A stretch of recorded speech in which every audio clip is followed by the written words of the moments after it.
So what is my free-to-play Yoimiya build? Now you're thinking, but Fred, you're a whale. Well, I mean, you're more of a dolphin, but you're a whale. Well, for Yoimiya, I'm actually more of a free-to-play player. She's level 68 out of 70 because I ran out of money to level her up. I think I can get to 70 now, but for most of this recording, you'll see her at level 68 because at the time I couldn't actually afford to get her to 70. So she's gonna be 70 now, but for most of this, she's gonna be level 68. She has an R1 rust bow. Very fancy, but if you don't want to use rust, you can use the new craftable bow, but I don't have the blueprints to unlock that, so I use rust, but the new craftable one is like on par with rust, I think, as a free-to-play alternative. In terms of artifacts, I run a 2-piece Crimson Witch of Flames, 2-piece Gladiators Finale. Now, I'm thinking more what Shimanara's Reminiscence, but truth behold, I don't actually have a good Shimanara set right now. Like, I think best I got is this flower for Zhangling, which has good ER on it, but problem is I'm not building my Yoimiya to be ER dependent, so this is the only good thing I got off that set. I think I had a couple okay ones, like that one. Oh yeah, this one here. Yeah, I need to level up this one. This one was actually really nice. I might level up this Shimanara's piece, but I need to find the other 4 pieces, so for now I'm running 2-piece Crimson Witch, 2-piece Gladiators Finale. I'll show you the stats on the thing. So this is a... Okay, I lied. This has ER, but it has crit damage as well. It's probably my best flower, apart from this one I gave to Hu Tao, but I'm not taking that for Hu Tao. This one has crit rate, crit damage on it. Nice rolls. The Sand is only level 13, so excuse that. As well as the Goblet. The Goblet's only level 12, because I don't have any Pyro Goblets, so this is probably the best I can work with for now. And I do have this crit damage hat, but it sadly rolled all onto defense, which is kind of really sad. Of course, I'm C0, my talents are 644 because I am broke.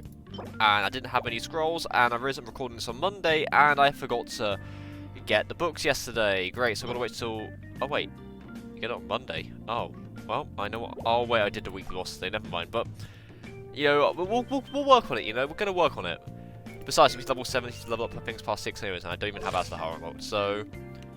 Yeah, I mean, a lot of people have been hating on Yoimiya recently, so I want to, like, show off how she... I want to show off, like, how she plays, so... I've been really enjoying her, so I'm going to show you how she matches against the current weekly bosses, apart from Asahara, but... Yeah, let's get into Damage Showcase for my totally legit free-to-play build, quote-unquote, that I have. So, we're going to test Yoimiya. We got Xingqiu, Zhongli and Bennett. Yoimiya's almost at the sacred level. I think we're going to win this. I mean, if we don't, it's because she's not level 69, but... Yeah, let's give it a fair shot. And see what free-to-play Yoimiya build's a bit like. You know what, I'm going to commentate over the rest of this because I honestly didn't actually speak at all during the entirety of this recording. So I'm just going to speak about Yoimiya herself and, you know, if she's any good or not, really, because... Like, personally, I think Yoimiya is a lot of fun. Now, I know she's been getting a lot of hate recently because, obviously, she doesn't have this kind of, like, AoE that a lot of people desire for with her, of course, being a bow user. Because she came after Garnu and Tartaglia, both kind of have a bit of CC going on, but, I mean, especially Garnu, but I feel like Yoimiya is really decent at single targets. Now, this isn't going to be on the same level as Hu Tao, but I feel like she definitely does more damage than a Diluc, you know? And to a lot of people who say a lot of things like, oh, about her internal cooldown, because I know a lot of people talk about Yoimiya's internal cooldown and how it isn't the strongest in the game, and that she'd only be good if it removed it. Well, I actually did a bit of trial, and that's a bit hard for me to gauge, but I believe her internal cooldown procs on her first, third, and fifth arrow, assuming that the first arrow procs a Vaporize hit. Now, when I looked at Yoimiya's stats, it actually kind of shows that the first, third, and fifth arrows are the strongest arrows anyway, so it does the most damage, but, you know, I do understand where a lot of people are coming from, but I'd say she's definitely a fun unit that I'd recommend pulling on if you enjoy her playstyle. Like, if you enjoy her, pull on it, but, like, if you don't enjoy the kind of spam shot playstyle, then really don't go for it. You know, save for someone else. But it's the way I feel about it. You know, she's a fun character, but obviously her playstyle isn't going to be for everyone at the end of the day. And that's all a question. Oh yeah, I died there. Yeah. Oh yeah, that happens. But I said that was all Yoimiya. Yoimiya obviously carried that, but you know, on her own, she kind of needs a bit of support, and you know, that's completely fine because she is a bit of a team player at the end of the day. Right, we're moving on to Dvalin here, which I'm going to say now, I definitely do not one-phase him. I'm going to two-phase Dvalin, and you know what? I'm kind of okay with that. Now, to a lot of people, you know, one-phasing a boss kind of means a lot, but I think with the right build, and with the right weapons, with the right artifact set, maybe even using a Achievement Aura set, you could definitely one-phase Dvalin. But with my current build, I definitely cannot, and you know what? I'm content with that. You know, I don't need to be one-phasing everything, you know, to be happy. You know, if I just enjoy it, you know, and that's kind of like how I feel about her. Like, I know I've said already like how much I love her, but you know, I can't express. You know, like I've not actually had this much fun in a character since Garnu, right? And I loved playing Garnu, and I absolutely love playing Yoimiya. So, you know, I'm, like, determined to become a Yoimiya main, you know? Like, as much as I'm a Garnu main, I'm going to be number one Garnu main, and I'm going to be number one Yoimiya main on the same time, you know? Because I just find both characters to be, like, a lot of fun too. Maybe I have an affinity for bow use, because I also love playing Tartaglia as well. You know, I didn't think about that. Maybe I love playing all three.